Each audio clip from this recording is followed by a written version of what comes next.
డబ్బు, అనారోగ్యం, ఉద్యోగం, వ్యాపారం అప్పులతో బాధపడుతున్నారా? వెంటనే జేకేఆర్ గురువు గారికి కాల్ చేసి అపాయింట్మెంట్ తీసుకోండి.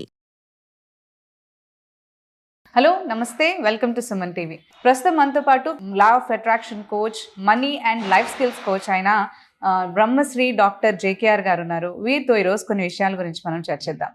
నమస్కారం గురుగారు. నమస్కారం అమ్మా. గురుగారు, ఇప్పటి వరకు మనకి అంటే మెడిటేషన్స్ గురించి చాలా రకాలుగా చెప్పారు కదా, అంటే మనీ మెడిటేషన్ ట్రిక్స్ మీరు ఆల్రెడీ షేర్ చేస్తున్నారు. అవునమ్మా. అయితే ఇప్పుడు మనకి కల్పతరు మెడిటేషన్ గురించి ఏమైనా చిన్న ట్రిక్స్ మీరు మాతో షేర్ చేయగలుగుతారు? తప్పకుండా అమ్మా. ఈ కల్పతరు మెడిటేషన్ చాలా అద్భుతంగా ఫలితాలు ఇస్తుందమ్మా. సహజంగా మనీ కావాలి, డబ్బు కావాలి అని ప్రతి ఒక్కరికి ఉంటుంది. అవును. అయితే ముందు మనం ఏ డబ్బు కావాలన్నా ముందు మనం మార్చుకోవాలి. ఎందుకంటే యూనివర్స్ మనకు కనెక్ట్ అవ్వాలంటే ముందు మనం మార్చుకున్న తర్వాత ఏ ధ్యానం చేసినా, అలాగే ఇలాంటి మెడిటేషన్లు ఎన్ని చేసినా ఈజీగా మనం మనీని గెయిన్ చేసుకోగలుగుతాం. ఉదాహరణకి మనం కల్పతరు మెడిటేషన్ ఎలా చేయాలి, ఎలా చేస్తే డబ్బు మన ఇంటికి ఫ్లో లాగా మన దగ్గరికి ఫ్లో అయి వస్తుంది అనే దాని గురించి ఇప్పుడు మనం టాపిక్ మాట్లాడుకుంటూ ఉన్నాం. ఈ కల్పతరువు అంటే మారేడు చెట్టు. మీకు ఎక్కడ ఉన్నా, అంటే మీ పెరట్లో ఉన్నా లేదు మీకు దగ్గరలో ఎక్కడైనా దేవాలయాల్లో ఉన్నా కూడా మారేడు చెట్టు దగ్గరికి వెళ్ళి ఈ మెడిటేషన్ చేయాలి. ఓకే.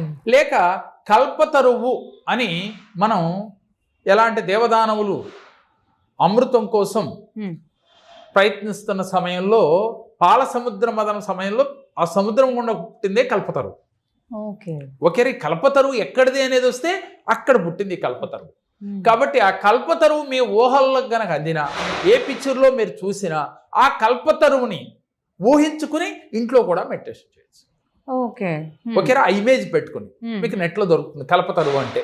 ఆ కల్పతరువుని మీ ఇంట్లో పెట్టుకుని అది ఊహించుకుంటూ రియల్గా మీ ఇంట్లో ఉన్నట్టుగా దాని కింద మీరు కూర్చున్నట్టుగా భావం చేస్తూ చేయొచ్చు మెడిటేషన్. లేదు సార్ నాకు ఆ ఫీల్ రావట్లేదు అనుకుంటే ఎక్కడైనా మారేడు చెట్టు, ఎందుకనంటేరా మారేడు దళం అంటే ఈశ్వరుడికే ఇష్టం కాదమ్మా, లక్ష్మీదేవికి మరీ ప్రీతికరం. ఈశ్వరుడితో పాటుగా ఆస్ట్రాలజీ ప్రకారం లక్ష్మీదేవికి కూడా చాలా ప్రీతికరం. అందుకని మారేడు దళాలతో లక్ష్మీదేవిని అర్చిస్తే వెంటనే ధనాన్ని మనకి ఇస్తుంది, లక్ష్మీ కటాక్షం కలుగుతుంది అని చెప్తూ ఉంటాం. అందుకని మారేడు చెట్టు దగ్గరికి వెళ్ళి అక్కడ కూర్చుని కూడా చేయొచ్చు. సార్ నాకు అవకాశం లేదు, నేను సిటీలో ఉంటున్నాను అన్నప్పుడు మారేడు చెట్టు మీ దగ్గరకు వచ్చి ఉన్నట్టు ఆ చెట్టు కింద మీరు కూర్చున్నట్లుగా భావన చేస్తూ కూడా చేయాలి. అయితే ఎలా కూర్చోవాలి, డైరెక్షన్ ఏంటంటే మీరు ఎప్పుడూ కూడా డబ్బుకు సంబంధించి మనీని మనం ఎర్న్ చేయాలి అనుకున్నప్పుడు మనం ఉత్తరముఖంగా కూర్చోవాలి. ఎందుకని? ఉత్తర భాగాన్ని కుబేర స్థానము అంటాం. కాబట్టి కుబేరుడు ఉత్తర స్థానంలో ఉంటాడు కాబట్టి ఆయనకి అభిముఖంగా మనం కూర్చుని కల్పతరువు కానీ లేక మారేడు చెట్టు వద్ద కానీ కూర్చున్నట్టుగా మీరు చెట్టు దగ్గర కూర్చోండి, లేదు భావనలో ఊహించుకునైనా కూర్చోండి. కళ్ళు మూసుకుని ఈ కుబేర ముద్ర ఈ విధంగా వేసుకుని, ఈ కుబేర ముద్రని ఈ విధంగా వేయాలమ్మా. ప్రేక్షకులందరూ గమనించాలి. కుబేర ముద్ర ఈ విధంగా వేసుకుని ఈ 2 వేళ్ళు మూసి ఇది ఇలా పెట్టాలి. ఇలా పెట్టి కుబేర ముద్ర వేసుకుని మనస్సులో దృఢ సంకల్పం చేసుకోవాలి. మరి మన మనసు మన మాట వినదు కదా. మన మాట వింటే సపోజ్ కల్పతరువును ఊహించాం, ఈలోపు మనకి ఏదో గుర్తొస్తుంది, మన మనసు అటు వెళ్ళిపోతుంది. ఇక్కడ మనం ఇందాక నుంచి చేస్తున్న మెడిటేషన్ ఏమైపోయింది? 0 ఫలితం. అందుకని ముందు మనం ఏం చేయాలి? మన మనసుని మన ఆధీనంలో తెచ్చుకోవాలంటే ఏంటి మార్గం అని అంటే, అప్పుడు మీరు చేయవలసింది కళ్ళు మూసుకుని శ్వాస, దీర్ఘ శ్వాస తీసుకోవాలి. 9 సార్లు దీర్ఘంగా లోపల పీల్చుకోవాలి. పీల్చుకున్నప్పుడల్లా మీరేమి సంకల్పించాలి? నాలో ఉన్న నెగిటివ్ ఆలోచనలు బయటికి పోవాలన్న ఆ వర్డ్ని గాలి బయటికి వదిలినప్పుడు చెప్పాలి. లోపలికి పీల్చుకున్నప్పుడు నాలో పాజిటివ్ ఎనర్జీతో నా శరీరం అంతా నిండిపోయింది, నేను చాలా పాజిటివ్గా ఉన్నాను, ఆలోచన రహితంగా ఉన్నాను, నేను చాలా ప్లెజెంట్గా ఉన్నాను, నా మనసు నిలకడగా ఉంది అంటే 9 సార్లు 9 పాజిటివ్ వర్డ్స్ చెప్తా ఉండాలి గాలి పీల్చుకున్నప్పుడు. దీర్ఘ శ్వాస అంటే అట్లా నాభి నుంచి తీసుకోవాలి. అలాగే వదిలేటప్పుడు కూడా నాభిలో మొత్తం అంతా పొట్టలోంచి గాలంతా బయటకు వదిలేటప్పుడు మీలో ఉన్న నెగిటివ్ అంతా వెళ్ళిపోవాలి. నెగిటివ్ థాట్స్ వెళ్ళిపోవాలని ఒకసారి, నెగిటివ్ అంతా బయటికి వెళ్ళిపోయినట్టు ఒకసారి, అలాగే కోపము, ద్వేషము, ఈర్ష ఇలాంటి అన్నీ కూడా బయటికి వెళ్ళినట్లుగా ప్రతి ఒక్కసారి ఆ పదాలు తలుచుకుంటూ రియల్గా భావిస్తూ చేయాలి.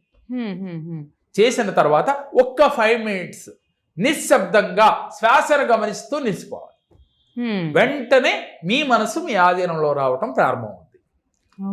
అప్పుడు మీరు స్టార్ట్ చేయాలి మెడిటేషన్. ఏం మెడిటేషన్ ఎలా చేయాలి అంటే, మీరు చక్కగా మనసులో ఒకే భావన ఉండాలి. నేను చేసేది యూనివర్స్కి అందుతుంది, నా సంకల్పం యూనివర్స్ అందుకుని నాకు సహకరిస్తుంది, పంచభూతాలు నాకు సహకరిస్తున్నాయి, ముక్కోటి దేవతలు నన్ను అనుగ్రహిస్తున్నాయి, అలాగే నేను ఇష్టపడిన దేవుడు, నా ప్రియతమైన దేవుడు, లేక మీ కులదేవత, అలాగే నీ తల్లిదండ్రులను కూడా ఊహించుకుని వాళ్ళ బ్లెస్సింగ్స్ కూడా అందుతున్నట్లుగా ఎవరినైతే గురువుగా భావించారో, చదువు చెప్పిన వాళ్ళే గురువులు కాదమ్మా.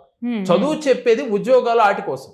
జీవితాన్ని నడిపించే గురువు ఎవరున్నారు, ఆ గురువుని తలుసుకుని ఆ గురువు బ్లెస్సింగ్స్ కూడా నాకు ఉన్నాయి అని ఫీల్ అవుతూ మీరు సంకల్పం చేయాలి. ఆ సంకల్పం చేస్తూ ఈ కల్పతరువు నుంచి, ఆ చెట్టు నుంచి ఆకులు రాలినట్లుగా డబ్బులు రాలుతూ మన దగ్గరికి వస్తున్నట్టుగా. అయితే వాస్తవా ఇది? చెట్టు నుంచి ఆకులు రాలి డబ్బులు రాలటం ఈ వెంటనే మన సందేహం వచ్చేస్తుంది. వెంటనే మీకు అలాంటి భావన వచ్చిన వెంటనే అప్పుడు మళ్ళీ మీ ఆలోచన పక్కకి వెళ్లకుండా మీరు చేస్తున్న వృత్తి, ఉద్యోగ, వ్యాపారాలలో అంటే మనకు నెలకు 10 లక్షలు వస్తున్నాయి, లేదు 1 లక్ష రూపాయలు వస్తుంది, 4 లక్షలు వచ్చినట్టుగా, లేకపోతే 3 లక్షలు వచ్చినట్టుగా, అలాగే 10 లక్షలు వచ్చేవాళ్ళు 20 లక్షలు వస్తున్నారు. అంటే మీ మనసు ఆకులు రాలినట్లుగా డబ్బు వచ్చినట్టు అనగానే మీ మనసు వెంటనే క్వశ్చన్ మార్క్ వస్తుంది, ఇది నిజమా? సరే నిజమే అని నమ్మిన వాళ్ళు అలా చేయండి. మీ మనసు ఒప్పుకోలే, ఆ బోర్డుకి మీ మనసు సాటిస్ఫై అవ్వాల. అప్పుడు వెంటనే ఏం చేయాలి? మీరు ఏ బిజినెస్ చేస్తున్నారో, ఏ ఉద్యోగం చేస్తున్నారో, ఉద్యోగం చేస్తున్నాడు మరి 2 లక్షలు రావు కదా అంటే మీరు ఒక బిజినెస్ స్టార్ట్ చేసినట్టు, ఆ బిజినెస్లో మీకు ఆదాయం వచ్చినట్టుగా. ఏదైనా మీరు ప్రాక్టికల్గా జీవించేసేయాలి. అలా జీవించి క్లారిటీగా మీరు కనుక చేస్తే ఈ మనీ మెడిటేషన్ చాలా అద్భుతంగా పనిచేస్తామా. ఎన్ని నిమిషాలు చేయాలి? 11 నిమిషాలు చేయండి. 11 నిమిషాలు సరిపోతుంది. 11 నిమిషాలే చేయండి. ఫస్ట్ గ్రాడ్యువల్ గా పెంచుకుంటూ వెళ్ళండి. ఫస్ట్ మీకు 11 నిమిషాలకే చాలా కష్టంగా ఉంటుందమ్మా. అయితే ఈ 11 నిమిషాలు ప్రపంచంతో మీకు పని లేదు. మీ ముందుందేంటి? మీరు డబ్బు సంపాదించాలి, అది డబ్బు వచ్చింది, ఎలా వచ్చింది అనే దానికి క్లారిటీ కూడా ఒకే ఆలోచన. ఈ 11 రోజులు చేస్తే చాలు. ఈ 11 రోజులు ఇదే ఆలోచన చేయాలి, ఇదే సంకల్పం చేయాలి, ఇదే విధానంగా చేయాలి. ఇలా మనీ మెడిటేషన్ చేస్తే ఈ కల్పతరువు మారేడు చెట్టు దగ్గర కనుక చేసినట్లయితే డెఫినెట్గా మీరు ఎన్నుకున్న వృత్తి, ఉద్యోగ, వ్యాపారాలలో మీరు అనుకున్న టార్గెట్ చేరి తీరుతారమ్మా. ఓకే గురుగారు, చాలా బాగా చెప్పారు. ధన్యవాదాలండి. థ్యాంక్ యూ అమ్మా. నా పేరు మహేశ్వరి. నేను ఇదివరకు చాలా సమస్యలు ఉండేదాన్ని, కానీ జేకే సార్ దగ్గర వచ్చిన దగ్గర నుంచి కూడా చాలా సమస్యల నుంచి గట్టెక్కాను. నేను అన్ని విధాలా చాలా మంచి జరిగింది నాకు. అందుకే నా పిల్లల గురించి కూడా మళ్ళీ నేను సార్ దగ్గర వచ్చాను.